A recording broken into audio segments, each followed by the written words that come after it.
Hello everyone, welcome to our channel DG Study.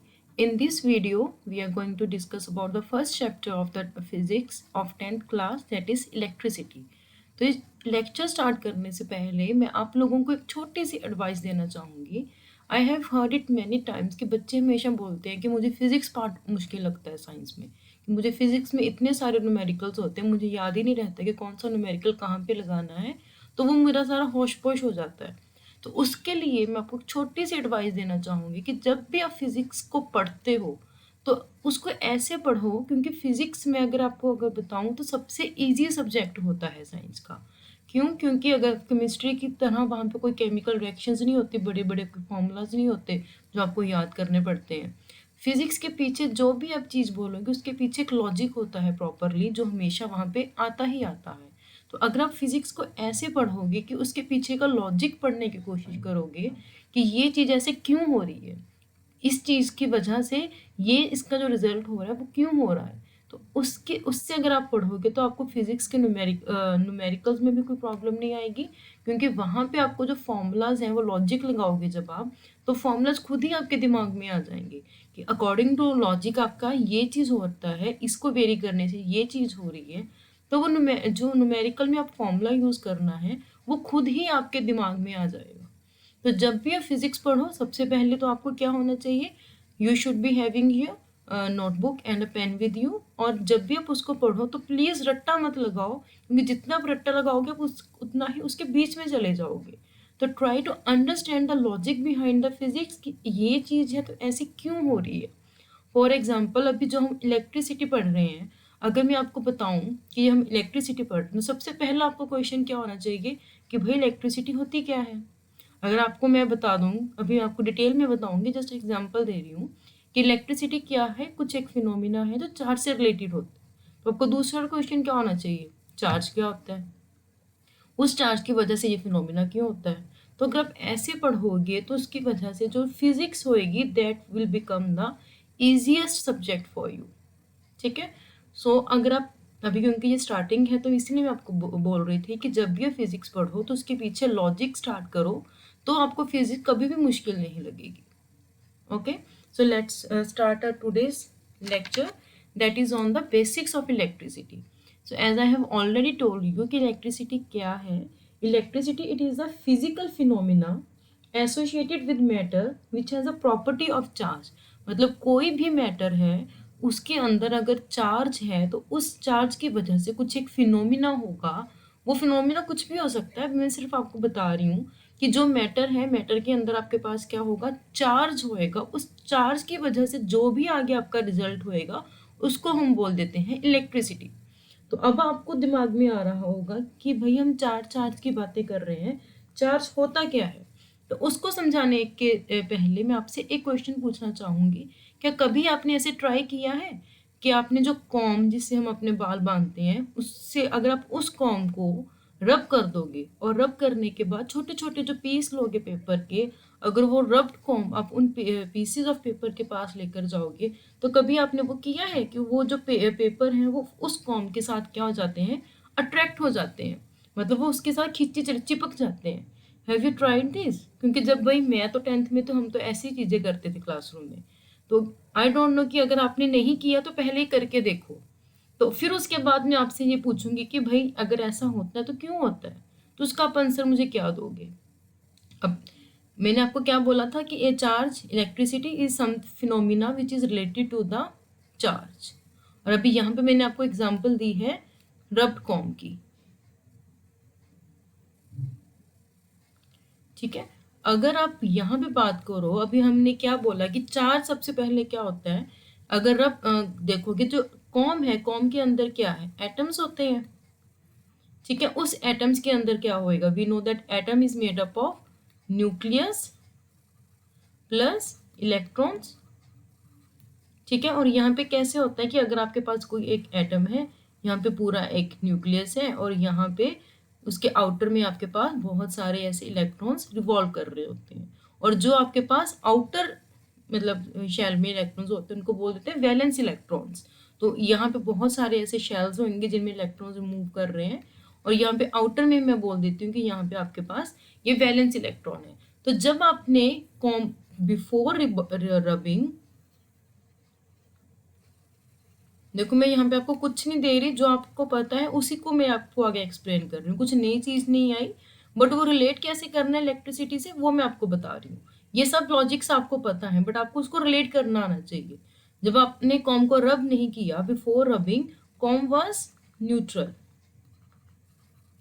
ठीक है। जब आपने उसके बाद क्या किया, कॉम को रब किया आफ्टर रबिंग,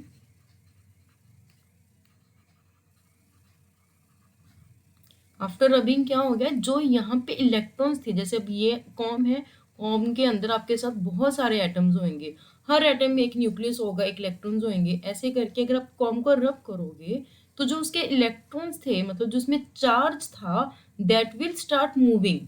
तो वो मूव करने के बाद क्या होगा कि जब आप उस कॉम को पेपर के पास लेकर आओगे, तो पेपर, अगर मैं बोल रही हूँ अट्रैक्ट हो गए, तो मतलब वहां पे कुछ अट्रैक्टिव फोर्स लगी पेपर के ऊपर, मतलब क्योंकि पेपर का वेट हल्का होता है कॉम के कंपैरेटिव, तो जो हल्की चीज होती है वो क्या किया, उसने कॉम को अट्रैक्ट किया, मतलब कॉम ने उन पेपर को अट्रैक्ट किया और वो उसके साथ चिपक गए, ठीक है। अब ये कितनी फोर्स लगी, क्या लगी, क्यों लगी, ये आधी चीजें आप प्लस 2 में पढ़ोगे, आधी चीजें आप यहाँ 10th में पढ़ोगे। तो आफ्टर रबिंग हम क्या बोल सकते हैं कि कॉम के पास, कॉम एक्वायर्स सम चार्ज, मतलब जो चीज आपके पास पहले न्यूट्रल थी, रब करने के बाद जो इलेक्ट्रॉन्स थे, मे बी वो क्या है, वो अपने इस न्यूक्लियस के साथ जो पहले बाउंडेड थे, अब वो वहां से अनबाउंड हो चुके, क्योंकि जब हमने उसको रब किया, रब करने से क्या हुआ, हमने उन एटम्स को इतनी एनर्जी प्रोवाइड कर दी कि अब वो उस न्यूक्लियस के साथ बाउंडेड नहीं है, बल्कि फ्री हो गए। अब फ्री हो गए मतलब कि जो इलेक्ट्रॉन आपके पास यहाँ पे था, और अब वो क्या कर सकता है, उसके पास इतनी एनर्जी मिल गई कि वो फ्रीली इस इलेक्ट्रॉन, इस एटम के पास जा सकता है। मे ऐसे ही जो इस एटम के साथ इलेक्ट्रॉन होगा, मे बी उसको इतनी एनर्जी मिल गई कि वो कहीं और जा सकता है। तो मतलब यहाँ पे आपके पास चार्जेस क्या है, अब मतलब जो पहले चीज आपके पास न्यूट्रल थी, अब वो न्यूट्रल नहीं रही, उसके अंदर कुछ चार्ज आ गया, ठीक है। अगर आपने इस चीज को समझना है कि चार्ज होता क्या है, तो मैं इसको और एक एग्जांपल से समझाती हूँ। फॉर एग्जाम्पल, आपने ये, हम ये हमेशा बोलते हैं कि भाई एक पर्सन है, उस हर पर्सन का हमें पता है कि एक ऑरा होता है। जैसे मैं हूँ, आप हो, आप यहाँ पे बैठे, तो आपका एक कुछ एरिया में एक इन्फ्लुएंस होएगा। अगर मैं यहाँ पे हूँ तो मेरा कुछ एक इन्फ्लुएंस है, मतलब कुछ एरिया में मेरा एक इन्फ्लुएंस है। ऐसे ही जितने भी पर्सन होते हैं, उनका क्या होता है, ऑरा होता है, मतलब हर दो व्यक्ति का अपना अपना ऑरा होता है। तो अगर मैं सपोज करो कि अब ऑरा क्या होता है, किसी का आप बोलते हो कि भाई मैं तो उससे मिला, मुझे तो बड़ी ही पॉजिटिव वाइब्स आई, वाइब्स मतलब कि उसका जो ऑरा था वो आपको पॉजिटिव लगा। कई बार आप बोलते हो कि भाई मैं उस व्यक्ति से मिला, मुझे तो बड़ी ही नेगेटिविटी है, मैं तो उससे कभी मिलूंगा ही नहीं। इट मीन जो भी उसका ऑरा था दैट वाज नेगेटिव, ठीक है। तो हम जैसे बोलते हैं कि और आपके दो तरह का होता है, पॉजिटिव और नेगेटिव। और अगर आप वहां पे अगर कोई समझाओ कि कोई यहाँ पे पर्सन बैठा है, फॉर एग्जाम्पल कि यहाँ पे आपके पास कोई पर्सन है, तो इसका कुछ एक ऑरा होगा।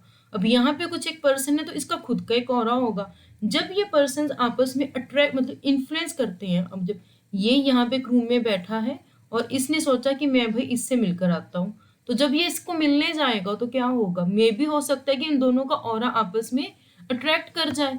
मतलब ए, इसको, इसकी बात, अगर इसको मैं नेम दे दूं ए और इसको नाम दे दे बी, कि बी को ए की बातें इतनी अच्छी लगी कि वो हमेशा ही उसके साथ चिपकने की कोशिश करेगा।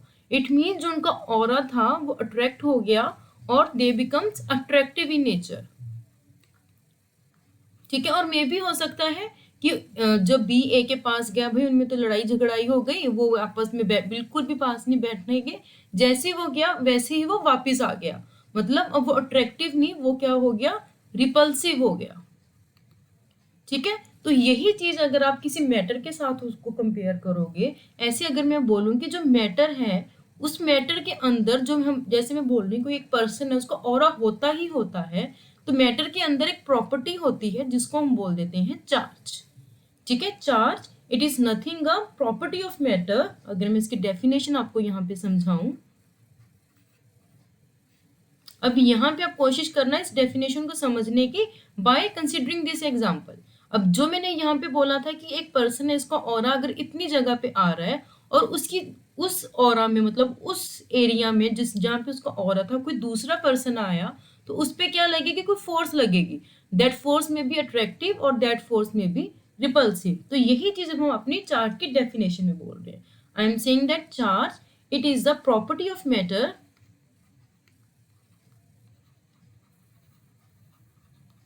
it is a property of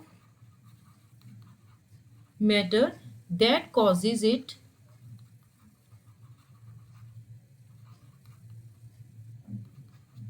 to experience a force when placed in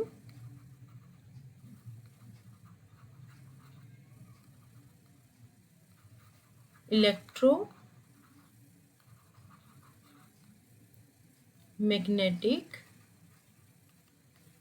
field. अब ये देखो, इलेक्ट्रोमैग्नेटिक फील्ड में भी आपके लिए एक नया वर्ड है, बट ये है वही चीज। जैसे अब मैं बोल रही हूँ कि एक पर्सन है, उसका कुछ एक इन्फ्लुएंस है, मतलब उसका कुछ ऑरा है किसी एक रीजन पे, तो यहाँ पे हम उसको मैं ऑरा नाम दे रही हूँ। जब भी आप चार्ज पार्टिकल्स की बात कर रहे हो, तो चार्ज पार्टिकल अगर आपके पास यहाँ पे कोई चार्ज है, तो उसका जो मतलब उसका ऑरा होता है, जो चार्ज का एक ऑरा होगा, वो उस कुछ एक रीजन में होएगा, उस चीज को हम बोल देते हैं कि वो वहां पे फील्ड एक्सपीरियंस कर रहा है, दैट इज इलेक्ट्रोमैग्नेटिक फोर्स। अभी मैं इसको ज्यादा एक्सप्लेन नहीं करूंगी, ये आपको क्लियर +2 में होएगा। जैसे जैसे हम इसको नेक्स्ट चैप्टर में जाएंगे मैग्नेटिक वाले में, उसमें ज्यादा इसको क्लियर होएगा।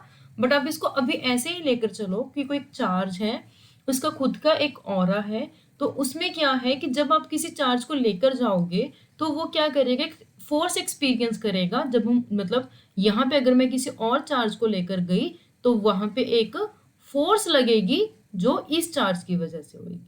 सो डेफिनेशन क्या बन गई, it is a property of matter that causes it to experience a force when placed in the electromagnetic field. ठीक है। अब जैसे मैंने आपको बोला था कि ऑरा क्या होता है, आपका दो तरीके का होता है, वैसे ही टाइप्स ऑफ चार्जेस में क्या आ जाएगा, there are two types of charges, one is the positive charge and other one is the negative charge। ठीक है। पॉजिटिव चार्ज अगर मैं आपको एग्जांपल दूं, बहुत सारी एग्जांपल्स होती हैं। Positive charge mostly it is due to the electrons. ठीक है, जो एटम के अंदर हम बात कर रहे थे, न्यूक्लियस होता है और इलेक्ट्रॉन होते हैं। नेगेटिव चार्ज आपका ड्यू टू इलेक्ट्रॉन्स है, and positive charge it is due to protons, proton which are present in the nucleus. ठीक है। अब इसकी एक प्रॉपर्टी होती है, property of charges, it is very important, क्योंकि सारी इलेक्ट्रिसिटी भी इसके बेसिस पे होती है। जैसे मैंने आपको क्या बताया था कि मे भी हो सकता है आपको उस व्यक्ति का, किसी जिसको आप मिलने जा रहे हो, उसका ऑरा इतना अच्छा लगा हो कि आप उसके साथ अट्रैक्ट हो जाओ, और मे भी हो सकता है कि आपको उसका ऑरा इतना गंदा लगा हो कि आप उससे जैसे गए थे वैसे ही वापस आ गए, मतलब रिपल्सिव फोर्स है। तो इसमें क्या होता है, प्रॉपर्टी ऑफ चार्जेस में क्या है कि जब आप ऑपोजिट चार्जेस लेते हो, opposite charges they always attract to each other, so I can write it as opposite charges attract each other। For example कि यहाँ पे अगर आपके पास कुछ पॉजिटिव चार्ज था, पॉजिटिव चार्ज को हम हमेशा प्लस से डिनोट कर देते हैं। ठीक है, it is always denoted as like this positive charge, and it is denoted as negative charge. ठीक है। अगर सपोज करो यहाँ पे आपके पास एक पॉजिटिव चार्ज था, मतलब यहाँ पे एक पर्सन था जिसका ऑरा पॉजिटिव था, और यहाँ पे आप जब इसको एक नेगेटिव चार्ज के साथ लेकर आओगे, तो क्या होएगा, ये हमेशा आपस में अट्रैक्टिव हो जाते हैं, मतलब दोनों खींचे चले जाएंगे, दोनों का इनका ऑरा एक दूसरे का अच्छा लगेगा, और वो क्या करेंगे, अट्रैक्टिव हो जाएंगे। ये इसकी फर्स्ट प्रॉपर्टी होगी। And second property is the, इसको हम ऑपोजिट चार्जेस भी बोल सकते हैं, और we can also call it as the unlike charges. Unlike means different charges. ठीक है। ऐसी इसकी दूसरी प्रॉपर्टी क्या बन जाएगी, दैट इज सेम और the like charges they repel each other।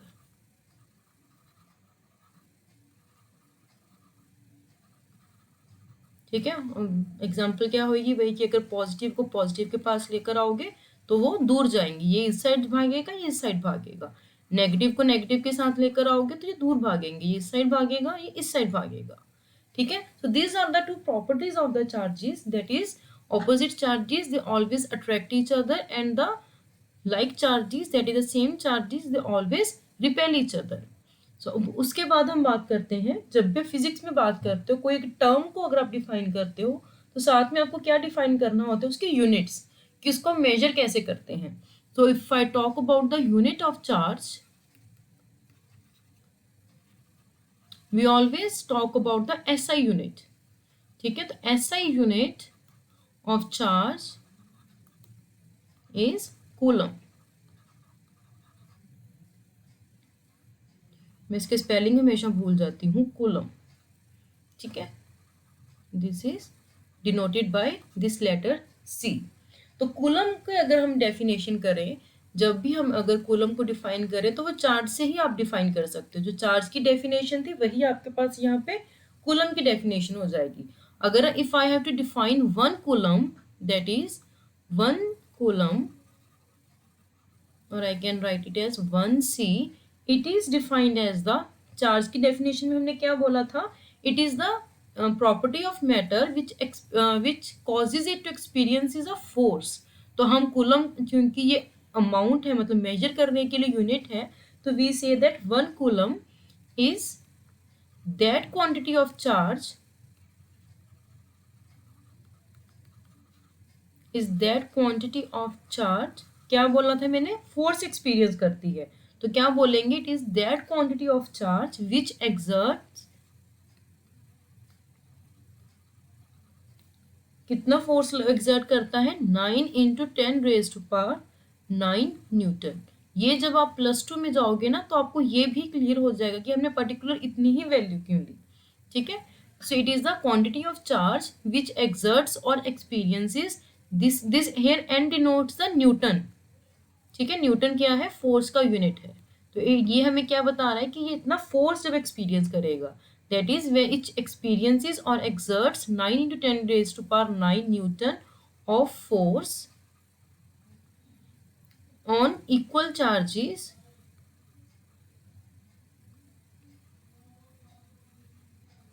when placed 1 meter apart, placed at 1 metre apart.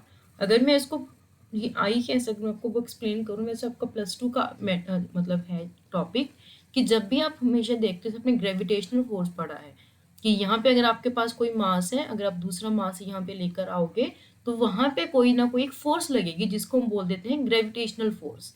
चाहे वो कम हो फोर्स, चाहे वो ज़्यादा हो, डिपेंडिंग अपॉन कि वो कितनी दूर है और कितना मास है. वैसे ही जब हम चार्ज पार्टिकल की बात कर रहे हैं कि अगर आपके पास यहाँ पे कोई पॉजिटिव चार्ज है, यहाँ पे कोई पॉजिटिव चार्ज है, तो अगर आपके पास यहाँ पे है, हम क्या बोल रहे हैं कि यहाँ पे भी एक फोर्स एक्सपीरियंस होएगी, and that force is equal to, it is some constant, इसको आप के ले लो. ठीक है, के की वैल्यू पे +2 में करोगे, मैं आपको ज़्यादा इसमें टेंशन देने वाली बात नहीं करूँगी, into charge of first particle, that is इसका कितना चार्ज है, charge of second particle divided by the square of the distance between this two charge particles. तो यहाँ से जो चार्ज था, चार्ज की डेफिनेशन आपके पास यहाँ से आई थी कि जो चार्ज है, अगर आप यहाँ से देखोगे तो क्या हो जाएगा, it would be the force experienced by the charge particle when they are 1 metre apart. तो ये फॉर्मूला भी आपको याद करने की जरूरत नहीं है, टेंशन मत लो, जस्ट आपको डेफिनेशन समझाने के लिए मैंने आपको ये फॉर्मूला बताया था. This is in your 12th standard. ठीक है, तो अभी आपको ये मतलब 10th के लिए इसकी इतनी जरूरत नहीं है, 12th स्टैंडर्ड में आएगा. तो अभी सिर्फ आपको ये 1 कूलम का डेफिनेशन याद करना है, that it is the quantity of charge, मतलब यहाँ पे कितना चार्ज है, it is the quantity of charge. ठीक है, which experiences the force of 9 into 10⁻⁹ newton when placed 1 metre apart. Okay, तो इसको हम हमेशा कैसे लिखते हैं, अगर आप इसको अगर बात करो, जैसे हमने बहुत सारे एक्सपेरिमेंट्स किए, एक्सपेरिमेंट से हमें क्या पता लगा कि जो प्रोटॉन है आपका, जिसको हम पॉजिटिव चार्ज बोलते हैं, उसके पास मतलब 1 single proton, it has a charge of 1.6 into 10⁻⁻19 coulomb. तो I am writing coulomb by C. ऐसे ही अगर आप इलेक्ट्रॉन की बात कर रहे हो, और यू कैन से कि जो नेगेटिव चार्ज होता है आपका, मतलब एक इलेक्ट्रॉन का जो चार्ज है that is also 1.6 into 10⁻⁻19 coulomb. अब देखो यहाँ पे इससे आपको पता लग रहा है कि कूलम क्या है, बहुत बड़ी क्वांटिटी है। जो एक इलेक्ट्रॉन या प्रोटॉन का चार्ज होता है वो बहुत ही कम होता है। You can see from this factor 10⁻⁻19। तो इसको हम हमेशा क्या लिखते हैं, वी मतलब इससे आपको पता लग रहा है कि 1 coulomb is very much bigger quantity, is very much bigger quantity than the charge of 1 electron. तो इसीलिए हम ऐसे हमेशा ऐसे बोल देते हैं, अगर सपोज करो कि आपके पास बहुत सारे यहाँ पे इलेक्ट्रॉन है, इलेक्ट्रॉन इलेक्ट्रॉन इलेक्ट्रॉन ऐसे करके बहुत सारे आपके पास इलेक्ट्रॉन्स हैं, तो टोटल चार्ज आपके पास क्या हो जाएगा, it is always number of electrons into charge of 1 electron, q is equal to n e. That is total charge क्या होता है, एडिटिव होता है। एडिटिव मतलब वो हमेशा प्लस हो जाएगा, जैसे 1 + 1 2, तो वो हमेशा एडिटिव होता है। तो Q is the total charge, n is the number of electrons, ठीक है। E is the charge on 1 electron, charge on 1 electron. तो भी आपको मतलब जो E की वैल्यू है it is always known to us, जो अगर मैं यहाँ पे सॉरी मैंने यहाँ पे ये बना दिया, E की वैल्यू है it is always known to us that is equal to 1.6 into 10⁻⁻19 coulomb. तो we always know about the value of E, it is a universal number कि जो चार्ज है इलेक्ट्रॉन का इट इज 1.6 इंटू 10⁻⁻19 कूलम। तो इस ये चीज आपको और ज्यादा क्लियर होएगी अगर मैं आपको यहाँ पे एक न्यूमेरिकल दूं, ठीक है। Try to do this question. If I am saying के calculate the number of electrons, calculate number of electrons, this is I am writing it for it as a short form of electrons, ठीक है। आगे जहाँ पे भी हम बात करेंगे ये इसका मतलब होगा कि इलेक्ट्रॉन्स। अगर मैं ई की बात करूं इट मीन्स होगा it is the charge of electron. तो ये कुछ शॉर्टकट्स होते हैं जो फिजिक्स ने लिए होते हैं। E denotes the charge of electron, ठीक है। सो क्वेश्चन है calculate the number of electrons constituting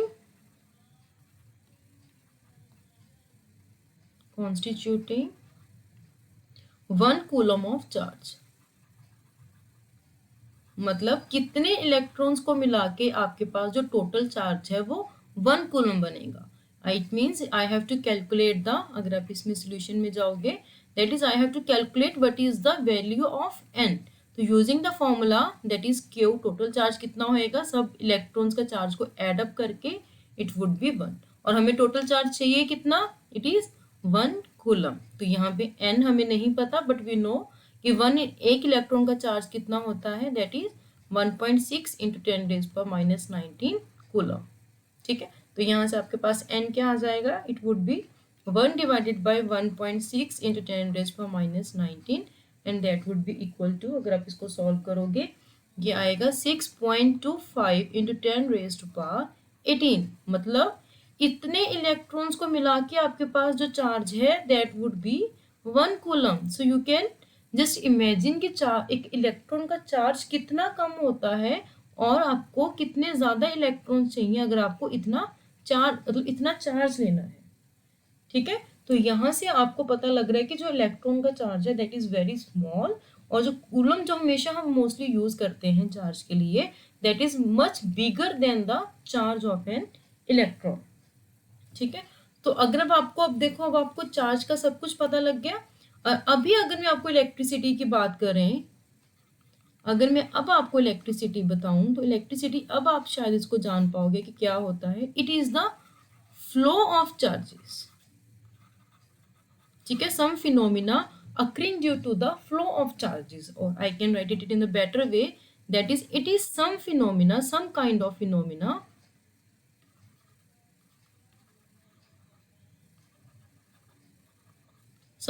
phenomena which occurs due to flow of charges. अभी भाई आप लोगों के दिमाग में क्वेश्चन आया कोई क्वेश्चन? मैं बताऊं? अब आपको ये डेफिनेशन पढ़कर ये नहीं आया कि भाई चार्जेस फ्लो क्यों करते हैं? अभी तक तो हमने ये बात पढ़ी कि चार्जेस होते क्या हैं, उसकी यूनिट क्या होती है। अब आपने मैम बोल दिया कि फ्लो ऑफ चार्ज। अब कोई यहाँ पे एक चार्ज है, ये क्यों फ्लो करेगा? मतलब कुछ इसको कोई धक्का लगाने वाला होना पड़ेगा। जैसे अगर मैं आपको बोलूं कि यहाँ पे कोई पर्सन है तो ये तो यहीं पे बैठा रहेगा।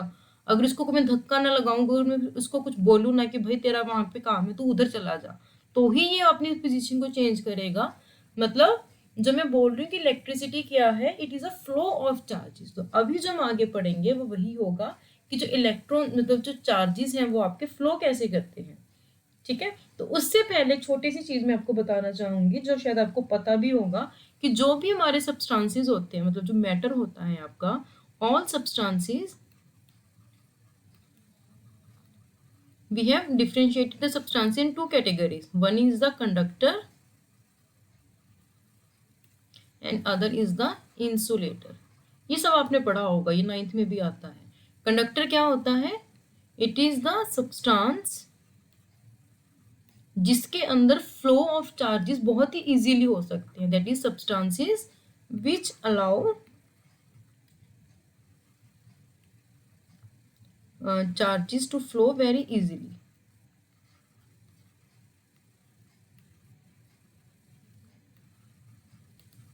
ठीक है, यहाँ पे क्या होता है, these are the substances in which electricity does not occur, और you can say the flow of charges does not अकर।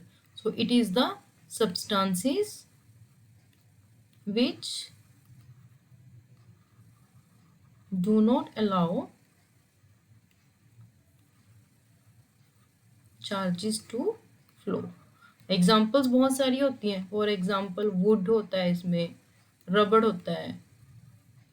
ठीक है, यहाँ पे एग्जाम्पल होते हैं हमारे मोस्ट ऑफ द मेटल्स होते हैं, जैसे कि सिल्वर हो गया, कॉपर हो गया। ठीक है, बहुत सारे ऐसे एग्जाम्पल्स होते हैं। तो अभी मैं सिर्फ आपको ये बताना चाह रही थी कि हमारे पास दो तरह के सब्सटेंसेस होते हैं। One is the conductor and other are the insulators. Conductor क्या करते हैं, जो चार्जेस को इजीली अलाउ कर देते हैं कि वो फ्लो कर सके, easily flow of charge. Insulator में क्या होता है, जो चार्ज है आपका वो फ्लो ही नहीं कर पाएगा। अब इसका डिफरेंस आपको कुछ आ रहा है माइंड में कि ये कंडक्टर कब होगा, इंसुलेटर कब होगा, क्यों कोई जो सब्सटेंस है वो फ्लो करने के मतलब चार्ज को इजीली फ्लो कर पाएगा, कोई बिल्कुल भी अलाउ नहीं कर पाएगा? क्यों होता है? क्यों होता है? चार्जेस कहाँ से आते थे? देखो, एटम से। ठीक है, मतलब वही चीज आ गई कि अगर आपके पास एटम में ये न्यूक्लियस है, यहाँ पे अगर इलेक्ट्रॉन है, if it is loosely bound, देखो डेफिनेशन तो उन्होंने ऐसे बना दी। फिनोमिना तो ये है कि जहां पे इलेक्ट्रॉन्स क्या है लूजली बाउंड होंगे, तो वहां पे अगर हम थोड़ा सा भी उसको एनर्जी दे देंगे तो इलेक्ट्रॉन क्या होएगा, बिकम फ्री। अगर इलेक्ट्रॉन फ्री हो गया तो वो क्या कर सकता है, it can easily move from one atom to another, can easily move from one atom to another। ठीक है भाई, देखो जब जिन सब्सटेंसेस के अंदर ये वाली चीज होती है उनको हम बोल देते हैं कंडक्टर। ठीक है, अब जिस सब्सटेंसेस में इलेक्ट्रॉन्स क्या है, बिल्कुल ही टाइटली बाउंड है। टाइटली बाउंड मतलब आप उसको कितनी ज्यादा कुछ कोई भी एनर्जी दे दो, वो इलेक्ट्रॉन क्या होएगा, फ्री ही नहीं होगा अगर electron does not become free. अब देखो जब वो फ्री नहीं होगा, उसके साथ बाउंडेड है, तो वो मूव ही नहीं कर पाएगा। मूव ही नहीं करेगा तो मतलब उसके पास क्या होगा, नो फ्लो ऑफ चार्ज। ठीक है, then they are known as the insulators। these are the example of insulators and this is the example of conductors। तो हर चीज के पीछे फिनोमिना देखो कि क्यों होता है। चार्जेस हमने बोला कि आते ही किसकी वजह से, प्रोटॉन्स एंड इलेक्ट्रॉन्स की वजह से, और वहां पे क्या मतलब हम एटम्स की बात कर रहे हैं, तो उसका जो डेफिनेशन था कंडक्टर्स एंड इंसुलेटर्स का, वो एटम से आता है। Is it clear? तो आगे अगर हम चलें, आगे मैं आपको एक और चीज बताना चाहूंगी कि जो इलेक्ट्रिसिटी भी आपकी होती है, electricity it is due to the charges, phenomena which is related to the charges. तो डिपेंडिंग अपॉन कि आपका जो चार्ज है वो मोशन में है या स्टैटिक है, उसको लेकर आपके पास इलेक्ट्रिसिटी भी दो तरह की होती है, that is the static electricity and one is the current electricity. In 10th class we are going to study about this current electricity. आप 10th क्लास में पढ़ोगे. स्टैटिक इलेक्ट्रिसिटी थोड़ी सी मुश्किल होती है, ये आप इसको 12th क्लास में पढ़ोगे. जब इसका बेस बन जाएगा तो आप स्टैटिक 10th क्लास में पढ़ोगे. अब क्योंकि इनके नाम से ही पता लग रहा है स्टैटिक इलेक्ट्रिसिटी, इट मीन्स जो रेस्ट पे होता है, दैट इज जो स्टेशनरी होता है हमारे पास. इट मीन्स इलेक्ट्रिक चार्जेस, मतलब जो भी यहाँ पे इलेक्ट्रिक चार्जेस हैं आर एट रेस्ट. ठीक है, इसका मतलब क्या हो गया, करंट मतलब फ्लो ऑफ चार्जेस है, यहाँ पे क्या है, मोशन की बात कर रहे हैं हम. ठीक है, इसमें जो चार्जेस हैं आपके आर इन मोशन. ठीक है, अगर आप एग्जांपल लो, एग्जांपल जो आपके पास इलेक्ट्रिसिटी घर पे आती है, ठीक है, electricity in Holmes, it is example of the current electricity. इसका एग्जांपल क्या होएगा, जब आपने देखा बारिश के टाइम पे जब ऊपर बिजली कड़कती है तो वहां पे एक छोटा सा पतली सी एक लाइन बन जाती है, उसको हम बोल देते हैं लाइटनिंग इन द स्काई. मतलब वो क्या है, लाइटनिंग हो रही है. तो वहां पे भी देखो, ये भी आपको मैं समझाऊंगी, अगले हमारे चैप्टर्स में आएगा. तो वहां पे भी हम बोलते हैं कि बिजली गिर गई. ठीक है, अब ऊपर बिजली कैसी आई, कैसे बनी, वो अलग एक कहानी है, बट वो एग्जाम्पल किसकी होती है, स्टैटिक इलेक्ट्रिसिटी की. ठीक है, इसमें एग्जाम्पल आएगा लाइटनिंग इन स्काई. ठीक है, अब इतना क्लियर है आपको, ये बेसिक्स था सारा, कि जो जो आपको चाहिए था वो मैंने बता दिया. अब हम आते हैं अपने पुराने क्वेश्चन में, that is what makes the charges to flow. What make charges to flow. अब इसके लिए देखो, अगर मैं आपको एक पर्सन की एग्जांपल दूं, वही वाला कि अगर आप एक रूम में बैठे हो, ठीक है, बैठे रहोगे, पढ़ोगे नहीं, जब तक आपके पेरेंट्स आपको डांटेंगे नहीं, जब अंदर से जब आपको और होएगा कि मैंने पढ़ना है, तो आप मतलब वहां से उठोगे, बुक लोगे, तो आप मतलब मोशन में आओगे. वैसे ही अगर मैं आपको एग्जाम्पल दूं, एक ट्यूब ले लो. ठीक है, एक ट्यूब ले लो, बिल्कुल ही हमने उसको ऐसे हॉरिजॉन्टली रखा हुआ है. अब उस हॉरिजॉन्टली में यहाँ पे आपके पास क्या है, पानी है. पानी को हम ब्लू कलर से बना लेते हैं. We have the water in this. अगर ये बिल्कुल ही देखो हॉरिजॉन्टल में है, तो ये क्या पानी इसकी में फ्लो करेगा, डज द वाटर फ्लो जब it is at the horizontal position? Your answer will be no. But अगर इसी चीज को हम ऐसे ले लें कि थोड़ा सा टिल्टेड ले लें, अब क्या पानी फ्लो करेगा? अब कहोगे मैम ये कैसी बात है, पता ही है कि तो टेढ़ा हो गया, पानी यहाँ से गिरेगा ही गिरेगा. ठीक है, तो ऑब्वियसली यहाँ से पानी फ्लो करेगा. ये बहुत ही इजी एग्जांपल थी, इसमें से आपको लॉजिक नहीं समझ आएगा. अब इसी चीज को अगर मैं आपको यहाँ पे ऐसे लूं कि अगर आपके पास ये कोई टैंक्स हैं,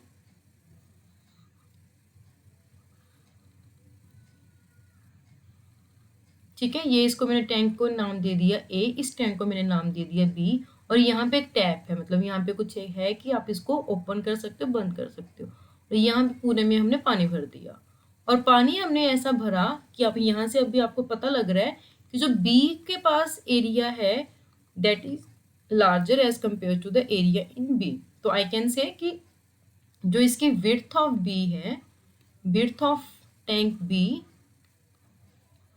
is greater than tank A की विड्थ. ठीक है, टैंक ए की विड्थ. और यू कैन से कि जो वॉल्यूम है बी का that is greater than the volume of A. ये हम लेकर चल रहे हैं, लेट अस सपोज दिस. ठीक है, ये जो हमारी कंडीशन है वो कंडीशन मैंने यहाँ पे ऑलरेडी ड्रॉ कर दी. ठीक है, ये है, बट हमारे पास इसमें कंडीशन क्या है कि जो हाइट है, मतलब जो लेवल है पानी का, that is greater in tank A as compared to tank B. ठीक है, that is level of water, level in tank A is greater than level of water in tank B. तो अब क्या, जब मैंने यहाँ पे ये टैप ऑन कर दी, तो क्या पानी यहाँ पे फ्लो करेगा?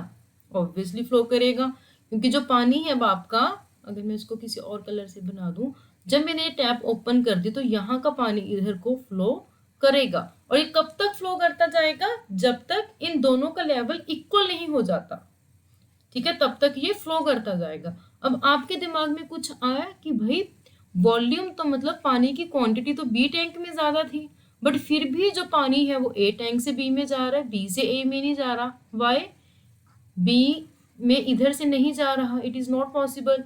जो आपका पानी है that is going from A to B, even though the volume of water in tank A is less than the volume of water in tank B. It means यही चीज आपका चार्ज में होता है। मतलब अगर मैं टैंक में ही आपको समझाऊं कि मतलब जो आपके पास टैंक ए है, it is at the higher potential, मतलब it is at the higher level as compare to tank B. इसी वजह से जो आपके पास पानी है, जो वाटर है, वो हायर पोटेंशियल से लोअर पोटेंशियल की तरफ जा रहा था। अब यहाँ पे भी देखो वही था, यहाँ पे इन दोनों का क्या था, लेवल सेम था, तो वाटर वाज नॉट फ्लोइंग। अब यहाँ पे इसका लेवल अगर हम यहाँ से कंपेरेटिव करें, इसका लेवल 0 हो गया और इसका लेवल इतना हो गया, ठीक है। तो जो पानी था वो इस डायरेक्शन में फ्लो कर रहा था। It means water flows from higher level to lower level, ठीक है। अभी इसी चीज को अगर मैं चार्ज के लिए बात करूं, चार्ज का तो देखो कोई ऐसा लेवल नहीं होता, उसको तो हमने ट्यूब में नहीं ऐसे ऊपर नीचे ऐसे उछालना होता, तो उसके लिए जो हमारे पास एक वर्ड आता है दैट इज द पोटेंशियल। अगर मैं यही चीज आपको चार्ज के लिए बात करूं तो वहां पे एक वर्ड आता है दैट इज द पोटेंशियल। तो वी से कि चार्ज, जैसे हम पानी का बोलते हैं, charge flows from higher potential to the lower potential, ठीक है। अब यहाँ पे आ गया कि भाई चार्जेस में पोटेंशियल होता क्या है, ठीक है। ये तो मैंने आपको बता दिया कि चार्जेस मतलब जो फ्लो है वो चार्जेस कब करेंगे, जब वहां पे पोटेंशियल डिफरेंस होएगा। अब भाई पोटेंशियल होता क्या है वो मैं आपको बाद में समझाती हूँ। आपने कभी ये बैटरी देखा है ना, जैसे अब आप रिमोट लेते हो तो वो रिमोट आपका अगर आप उसमें सेल ना डालो तो किसी काम का नहीं होता, जैसे आप उसमें सेल डाल दोगे वो चलने लग जाएगा। क्यों, ऐसा क्या हो गया, सेल डालने से उसको एनर्जी मिल गई, एनर्जी नहीं मिली उसको आप आगे से क्या बोलोगे कि जब हमने सेल, उसको हम बैटरी भी बोल देते हैं, बैटरी डालते हैं तो उस सर्किट में उसको क्या मिल जाता है, पोटेंशियल मिल जाता है, दैट इज पोटेंशियल डिफरेंस मिल जाता है, ठीक है। Cell and battery they provide the potential difference to the charge, ठीक है। मतलब जब मैंने क्या बोला कि चार्ज क्या है, it flows from the high potential to lower potential, और ये पोटेंशियल डिफरेंस मतलब जब भी चार्जेस को फ्लो करना होता है they should be having the potential difference. अगर पोटेंशियल डिफरेंस होगा तो ही चार्ज आपके पास फ्लो कर पाएगा। जैसे कि हमने एग्जांपल ली थी वाटर की, तो वो पोटेंशियल डिफरेंस प्रोवाइड कौन करता है, it is provided by the battery. तभी आप, अगर आपने देखा होगा कोई भी अगर आप सर्किट बना रहे हो, कुछ भी आप बना रहे हो, तो वहां पे हमें एक वोल्टेज सप्लाई चाहिए होती है। जैसे आपका घर में है, अगर पीछे से बिजली बंद हो जाती है तो आपके घर में कुछ भी नहीं चलता। क्यों, क्योंकि जो पोटेंशियल डिफरेंस था, मतलब जो पीछे से सप्लाई आ रही थी, जो सप्लाई क्या कर रही थी, पोटेंशियल डिफरेंस दे रही थी, वो ही बंद कर दिया, तो आपके पास चार्ज फ्लो ही नहीं करेगा। चार्ज फ्लो ही नहीं करेगा मतलब कोई इलेक्ट्रिसिटी ही नहीं होगी आपके पास। Is it clear? तो इट इज द सो मतलब आप क्या बोल सकते हो कि जो भी आप सर्किट्स लेते हो वहां पे जो पोटेंशियल डिफरेंस है it is provided by the battery, ठीक है। जो केमिकल एक्शंस होते हैं, बैटरी भी वही सिंपल बैटरी नहीं होती, उसके अंदर आप केमिस्ट्री में पढ़ोगे बहुत सारी चीजें होती हैं। बैटरी के अंदर इलेक्ट्रोड्स होते हैं, उसमें इलेक्ट्रोलाइट होता है, चार्जेस फ्लो करते हैं, तो वहां से आपके पास मतलब कुछ एक केमिकल एक्शन होता है बैटरी के अंदर, जहां से वो आपको पोटेंशियल डिफरेंस हमेशा देता रहता है। अगर आप पोटेंशियल इसका अगर सिंबल लोगे तो इसका सिंबल हमेशा ऐसे होता है, ठीक है, यूनिवर्सल सिंबल है। तो ये बड़ी लाइन मतलब ये हायर पोटेंशियल पे है, ये लोअर लाइन मीन्स ये नेगेटिव मतलब लोअर पोटेंशियल पे है। तो ये जब जैसे उन्होंने एक्सपेरिमेंट्स किए, या आप बोल दो कि एक हमने यूनिवर्सल चीज को रखा कि पूरे हमेशा जब भी हम बैटरी की बात करें तो हमेशा हम ऐसे ही मतलब सिमिलर रहे हर चीज पे। ये नहीं है कि भाई एक टीचर पढ़ा रहा है तो वो बोल रहा है कि बड़ी वाली डंडी क्या है, दूसरी छोटी डंडी कुछ और है, कोई और टीचर पढ़ा रहा है तो उसको कुछ ऑपोजिट बोल रहा है। तो उसको हमने करने के लिए फिक्स कर दिया कि पॉजिटिव चार्ज जो है आपका, वो हमने क्या फिक्स किया कि positive charge it flows from one body to, मतलब आप अगर मैं इसको शॉर्ट टर्म में समझाऊं, इसको भाई आप छोड़ दो। इट इज के जो आपके पास पॉजिटिव चार्ज होता है it is always at the high potential as compare to the negative charge. Negative charge आपका लोअर पोटेंशियल पे होता है, जो पॉजिटिव चार्ज है वो आपका हाई पोटेंशियल पे होता है। सो आई कैन से कि जो पॉजिटिव चार्ज है आपका, positive charge is at higher potential, ठीक है। जो नेगेटिव चार्ज है आपका that is at lower potential. तो इसका मतलब आपका चार्ज कैसे फ्लो करेगा, charge flows from the positive to negative. इसको हम ये जो डंडी, इसको डंडी नहीं बोलते, it is called as a terminals. तो ये बड़ी वाली है तो इसको हम पॉजिटिव रिप्रेजेंट करते हैं, ठीक है। ये पॉजिटिव होती है, जो छोटी वाली है इसको हम नेगेटिव करते हैं। तो we say that the positive terminal of the battery it is always at the higher potential and the negative terminal of the battery it is always at the lower potential. The charges flows from the higher potential to lower potential, that is the charges flow from positive charge to negative charge. कोई भी अगर आप यहाँ पे ऐसे मतलब ये wire है आपकी, अगर इस वायर को आप यहाँ पे किसी बैटरी के साथ अटैच कर दोगे तो जो आपके पास चार्ज फ्लो करेगा it would be in this direction, positive to negative. यहाँ से ऐसे आपके पास चार्ज फ्लो करेगा। तो इस चार्ज फ्लो की वजह से क्या होएगा, आपके पास कुछ इलेक्ट्रिसिटी आएगी, ठीक है। ये तो हो गया सिंपल, मैंने आपको जो समझाना था उसके बेसिस पे। अब आ जाते हैं थोड़ा सा प्रोफेशनली, मतलब प्रोफेशनली अगर आपको डिफाइन करना है तो आप इलेक्ट्रिक पोटेंशियल को कैसे डिफाइन करोगे। वही ऑरा वाली एग्जांपल लेते हैं। ऑरा वाली एग्जांपल क्या थी कि अगर सपोज करो एक पॉइंट पे इस पोजीशन पे एक कोई पर्सन बैठा है, तो उस पर्सन का क्या होगा, कुछ एक इन्फ्लुएंस होगा उसके कुछ एक रीजन में, ठीक है। अगर अब मैंने दूसरे पर्सन जो कहीं इन्फानाइट पे है, अगर मैंने उस पर्सन को उस पहले वाले पर्सन के फील्ड के अंदर लेकर जाना है तो मुझे क्या करना पड़ेगा। अगर मुझे यहाँ इसको पॉइंट पी पर लेकर आना है फ्रॉम इन्फानाइट, अगर मैंने उसको यहाँ पे लेकर आना है तो मुझे कुछ काम करना पड़ेगा। इट मीन्स जो यहाँ पे इसको एक फोर्स लग रही थी, whether it is a repulsive force और द अट्रैक्टिव फोर्स, उस फोर्स के ऑपोजिट मुझे एक काम करना पड़ेगा। मतलब I have to do the work against this attractive और रिपल्सिव फोर्स।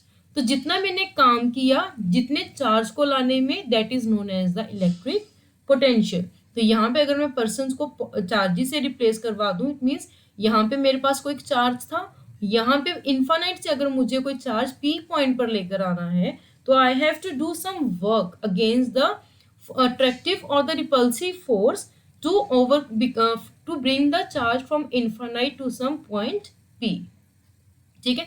अब देखो हो सकता है इस पॉइंट पे P पॉइंट पे आपके पास इस चार्ज की वजह से कुछ एक फील्ड कुछ डिफरेंट होएगी। यहाँ पे अगर मुझे यहाँ पे आना है, सपोज करो क्यू पॉइंट पे जाना है, तो यहाँ पे अगर मैंने चार्ज को यहाँ से यहाँ पर लेकर आना है तो यहाँ पे उसका एक मतलब जो भी इसका मतलब ऑरा होगा वो कुछ और होगा। तो मतलब यहाँ पे मे बी वर्क डन मुझे कुछ और करना पड़ेगा, यहाँ पे वर्क डन मुझे कुछ और करना पड़ेगा, ठीक है। वो बात की बात मैं बाद में समझाती हूँ। अगर अब आपको डेफिनेशन लिखनी है पोटेंशियल डिफरेंस की, तो मतलब पोटेंशियल की, इलेक्ट्रिक पोटेंशियल की, तो what would be the definition. The definition would be it is the potential electric potential, it is the work done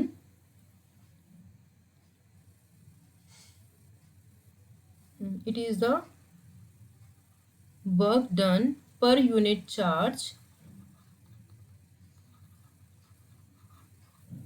in bringing unit charge from infinite to that point, ठीक है। जैसे आपका point change होएगा आपका work done change हो जाएगा, work done से आपके पास इलेक्ट्रिक पोटेंशियल चेंज हो जाएगा। सपोज करो आपने 5 कूलम चार्ज लेकर आना है, यहाँ पे भी आपके पास कुछ सपोज करो 10 कूलम चार्ज है। 5 कूलम चार्ज को पॉइंट पी पे लेकर आना है, 5 कूलम चार्ज को ही आपको पॉइंट क्यू पर लेकर आना है। अब दोनों में देखो पॉइंट्स अलग अलग हो गए बट चार्ज सेम है, बट आपका तो पॉइंट्स डिफरेंट होने की वजह से आपको वर्क डन डिफरेंट करना पड़ेगा, जिसकी वजह से आपके पास इलेक्ट्रिक पोटेंशियल भी डिफरेंट हो जाएगा। इलेक्ट्रिक पोटेंशियल को हम हमेशा V से डिनोट कर देते हैं। तो इस डेफिनेशन के अकॉर्डिंग देखो, मैंने बोला था फॉर्मूला याद करने की जरूरत ही नहीं है, इस डेफिनेशन से आ गया। That is electric potential is the amount of work done per unit charge,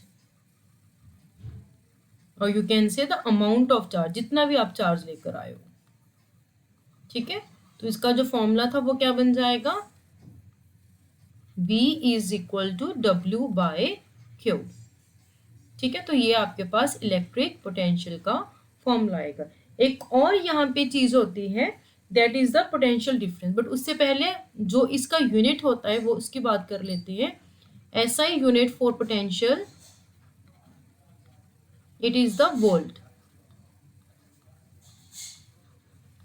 volt कहते हैं इसको, and it is denoted by a capital letter V। So फिर से वही चीज आएगी, we have to define the 1 volt. 1 volt की definition क्या होगी आपके पास, we will say that a potential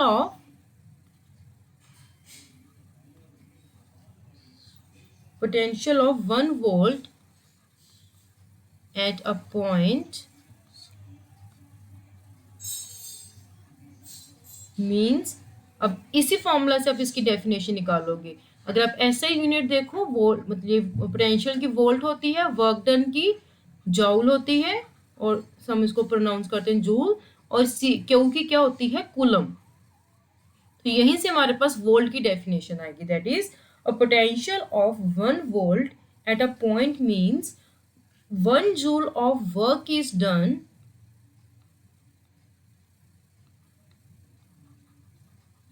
in moving 1 unit. हम हमेशा यहाँ पे पॉजिटिव की बात कर रहे हैं, ठीक है, क्योंकि पॉजिटिव थोड़ा सा अच्छा माना जाता है ना, पॉजिटिव है। तो जब भी आप ऐसे डेफिनेशंस में बात कर रहे हो, always take positive as a reference. ठीक है, तो in moving 1 unit positive charge from infinite to that point। ठीक है, अब ये पोटेंशियल वाला सारा, क्योंकि ये नई चीज थी आपके लिए कि पोटेंशियल होती क्या है, ये पूरा आपको क्लियर हो गया पोटेंशियल क्या होता है और ये इसका यूनिट क्या होता है, दैट इज द वोल्ट। तो अभी एक दूसरी टर्म है जो मैंने आपको ऑलरेडी एक्सप्लेन कर रखी है, that is the potential difference.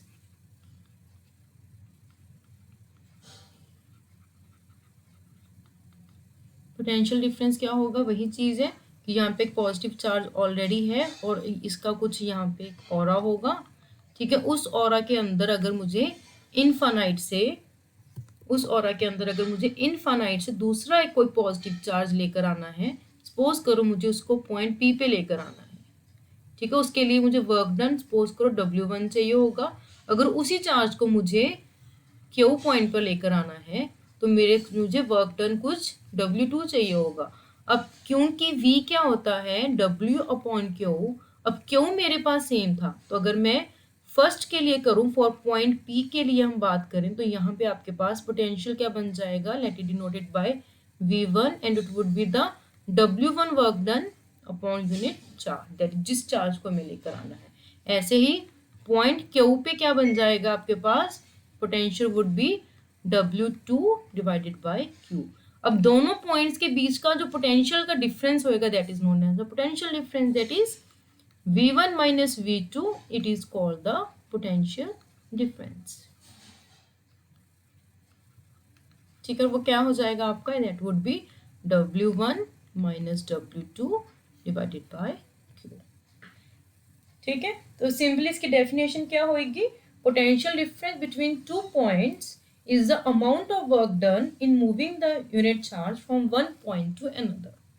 ठीक है, तो अगर इसका हम डेफिनेशन लिखें, यहाँ पे लिख लेते हैं, इसका डेफिनेशन क्या होएगा? It is the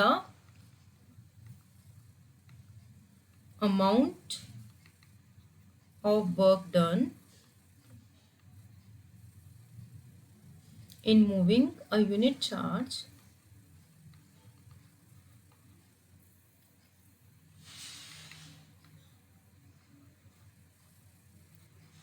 from one point to another.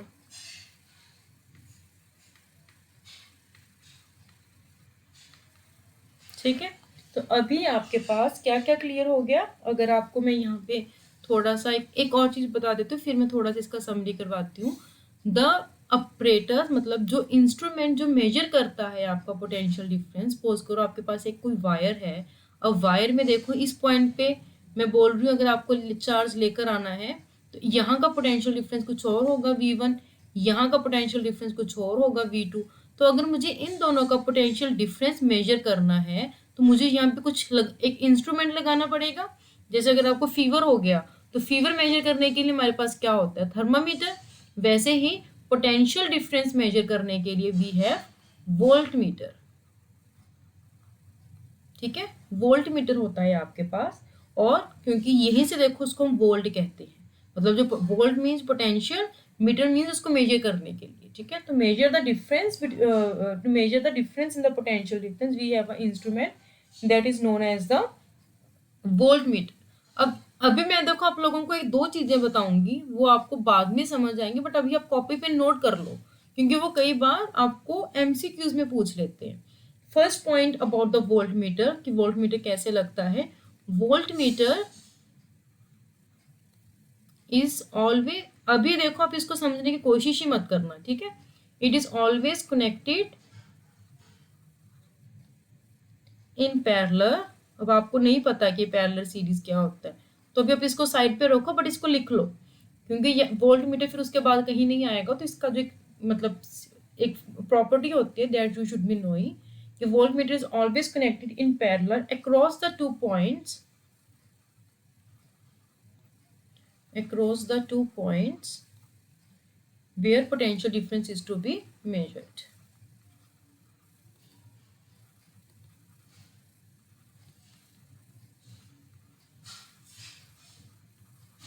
ठीक है, दूसरा क्या होता है इसकी property? It has very high resistance. ये भी आपको नहीं पता, so just right it down. It has very high resistance. ये वो ohms लॉ करोगे तो आपको पता लगेगा। ठीक है, so very small current flows in it.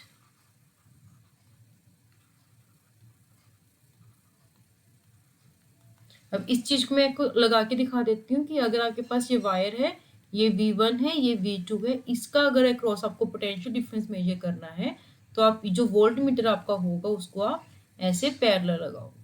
मतलब एक उसका जो पॉइंट होगा वो एक पॉइंट पे जाएगा, उसका दूसरा पॉइंट जो होगा वो दूसरे पॉइंट पे जाएगा। इस तरह के कॉम्बिनेशन को हम बोल देते हैं पैरेलल। ठीक है, वो बाद में ज्यादा क्लियरली समझ आएगा। ठीक है, तो ये आपका हो गया कि वोल्ट मीटर की ये दो मतलब प्रॉपर्टीज होती हैं। One is it is always connected parallel and second is it is has a very high resistance. ठीक है, अभी एक दो छोटे छोटे न्यूमेरिकल करते हैं, उसके बाद मैं आपको जल्दी से बता दूंगी what is the electric current. So एक आपके लिए क्वेश्चन है, एक मैं करवाऊंगी कि आपका होमवर्क होगा। ठीक है, so first question it is the how much work is done. अगर मैं आपको बता दूं how much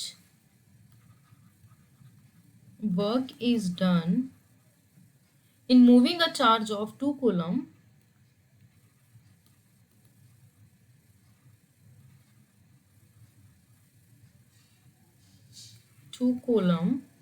from a point at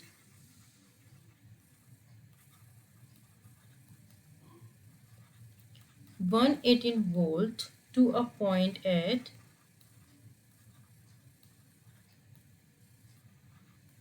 128 volt. अब देखो आपको ये फॉर्मूला याद कर रहे हो, वो वाला आपको पूरा जो मैंने समझाया था वो डायग्राम से आपको दिमाग में आ गई, तो वहां से आपको ये क्लियर हो जाएगा कि जो मैंने क्या बताया था कि V1 minus V2 is the work done upon Q।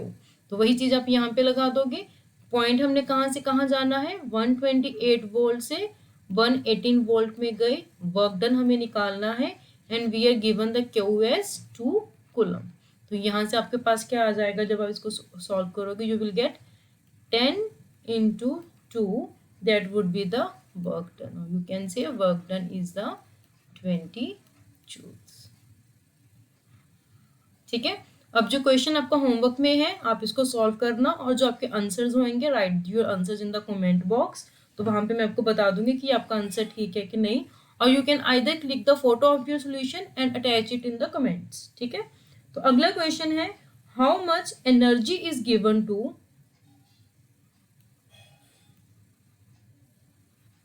how much energy is given to each coulomb of charge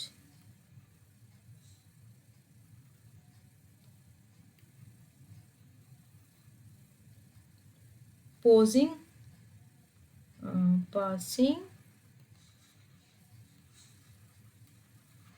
through 6 volt battery. बड़ा ही इजी है, एक वैसे तो आधु ने इसको लिखते लिखते ही कर लिया होगा, मतलब छोटा सा है। V गिवन है आपको 6 वोल्ट। ठीक है, अब आप में यहाँ पे देखो ये बड़ा अच्छे तरीके से यहाँ पे दिया हुआ, that is to each coulomb of charge, it means we are given Q is 1 coulomb.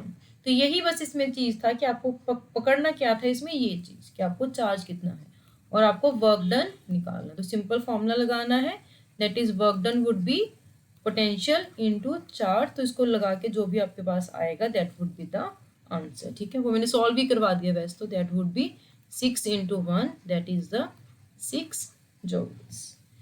ठीक है, अब जो आपके पास इंपॉर्टेंट चीज आती है that is the electric current. अभी आप लोग बोल रहे होगे कि मैम आप पढ़ाते तो जा रहे हो, पर जो चीजें हम सुनते हैं डेली लाइफ में that is current, charge, potential, इन सब की तो हम डेली में बात ही नहीं करते कि भाई यहाँ पे पोटेंशियल कितना जा रहा है, इस फैन का पोटेंशियल कितना है, इसका चार्ज कितना है, ये तो हम बात ही नहीं करते। But we talk about the current कि यहाँ पे करंट आ रहा है, करंट नहीं आ रहा। तो इस अब आप देख रहे हैं मेन चीज पे हम अब आए हैं। जो इससे पहले था वो सारा क्या था, करंट को जानने के लिए जो भी आपके पास इंफॉर्मेशन चाहिए थी, बेसिक चाहिए था, अब तक हमने वो किया। तो अभी मैंने आपको क्या बताया था कि when two charge bodies at different potential are connected by a wire, then the electric charges flow from body at a higher potential to body at the lower potential।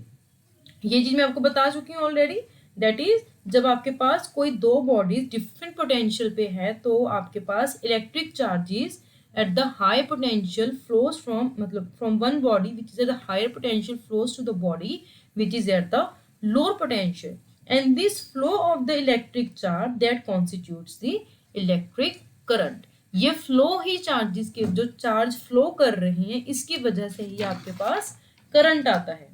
ठीक है, सो सिंस वी नो कि जो electric charges हैं वो किसकी वजह से होते हैं, इलेक्ट्रॉन जब प्रोटॉन्स मूव करते हैं तो इसकी डेफिनेशन क्या बन जाएगी करंट की, it is if we can say definition में इसमें क्या आएगा कि magnitude of electric current in a conductor, or you can say it is the amount of charge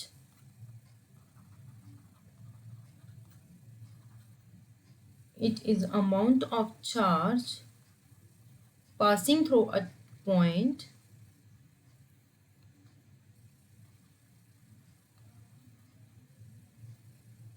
passing through a given point of conductor. जो भी आप मतलब wire की बात कर रहे हो, ठीक है, वायर हमेशा कंडक्टर होता है क्योंकि तभी वो चार्ज को अलाउ करेगा फ्लो करने के लिए इन 1 सेकेंड्स। मतलब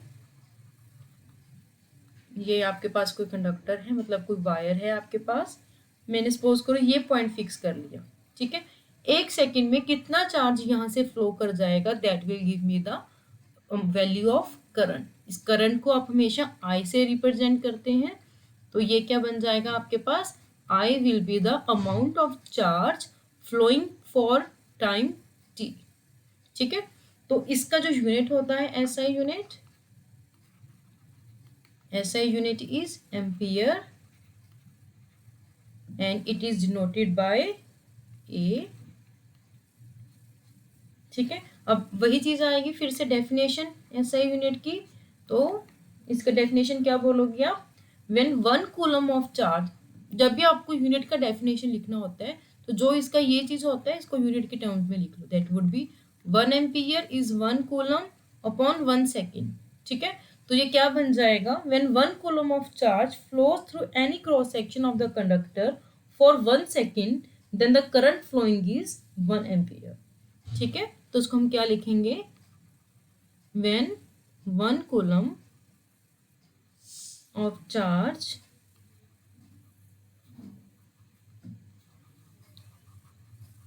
flows through any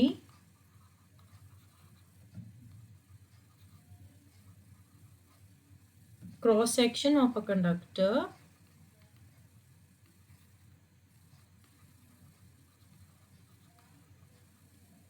in 1 second,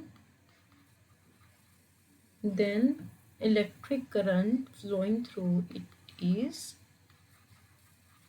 then electric current flowing in conductor is 1 ampere. Okay, तो एम्पियर क्या है? थोड़ा बड़ी क्वांटिटी होती है, तो इसको हम जब कभी कहीं जगह पे छोटे करंट की बात करते हैं we talk about the milliampere. ठीक है, और वी टॉक इवन इससे भी छोटी क्वांटिटी आती है, we talk about the microampere. ठीक है, मिली एम्पियर को हम, milli means M, ampere means A, micro means mu and ampere means A. तो इनको हम ऐसे M A and mu A से रिप्रेजेंट करते हैं। अगर आप इसको एमीटर में चेंज करना है, ऐसे यूनिट में करना है, तो 1 milliampere is equal to 10 raised power -3 ampere. Similarly 1 microampere is equal to 10 raised power -6 ampere. ठीक है, एंड जैसे हमने वोल्टमीटर की बात की थी, अगर आपको करंट मेजर करना है कि इस वायर में करंट कितना जा रहा है, तो इंस्ट्रूमेंट जो हम लगाते हैं, instrument is known as the ammeter. Ammeter, ठीक है, तो इसमें क्या करता है? Ammeter is a instrument use to measure the current in the wire. अब इसकी प्रॉपर्टीज हो जाएंगी, इट इज, जैसे हमने वोल्टमीटर की बात की थी कि it is always connected in parallel, तो यहाँ पे क्या होता है? Ammeter it is always connected in series, always connected in series. ठीक है, दूसरी क्या होएगा? इट हैज, वोल्टमीटर में हाई रेजिस्टेंस होता था, एमीटर में क्या होगा? It has the low resistance, low resistance so that all current can flow in it।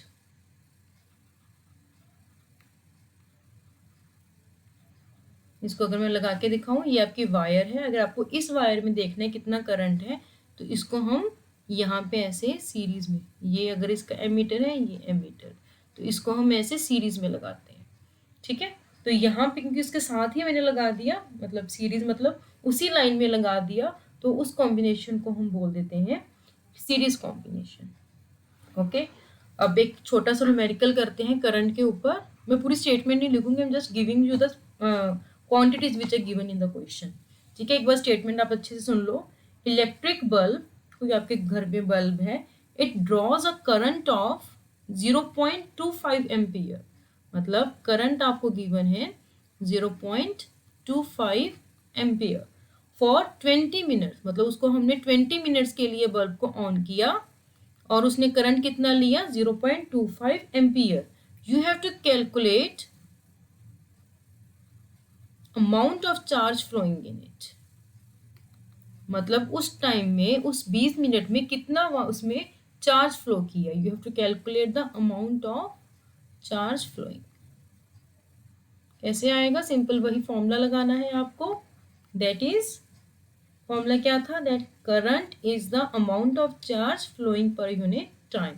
तो from here Q will be I into t, और हमें यहाँ पे करंट कितना गिवन है 0.25, और टाइम कितना है 20 मिनट्स। अगर आपको SI में करना है तो you have to convert this minutes into seconds. तो सेकेंड्स में कन्वर्ट करने के लिए आप क्या करोगे, इसको 60 से मल्टीप्लाई कर दोगे। तो यहाँ पे क्या आएगा, जब इसको आप सॉल्व करोगे you will get the 300। So Q is your 300 coulomb. ठीक है, तो आज के लेक्चर में हम इतना ही करेंगे। नेक्स्ट लेक्चर में we will talk about the कि जो आपके पास अगर सर्किट डायग्राम बनाने, जैसे मैंने अभी यहाँ पे ये चीज बनाई है, तो इनके सिंबल्स क्या हैं, डिफरेंट अलग अलग डिवाइसेस के अलग अलग आपके पास सिंबल्स क्या हैं वो हम पढ़ेंगे। कोई भी आप सर्किट डायग्राम बनाते हो, करंट की डायरेक्शन क्या है, वो सब चीज़ हम अगले टॉपिक में करेंगे। और एक बहुत ही इंपॉर्टेंट चीज हम करेंगे अगले लेक्चर में, that would be the Ohm's law. ठीक है, सो अगर आपको मेरा ये वाला वीडियो अच्छा लगा हो तो प्लीज़ सब्सक्राइब माय चैनल। अगर कोई भी डाउट हो या कोई भी सजेशन हो प्लीज़ कमेंट बॉक्स में कमेंट कर दो। ठीक है, जो भी अगर आपको अच्छा लगा हो, subscribe our channel DG study and like my video, and for more videos please subscribe the channel DG study.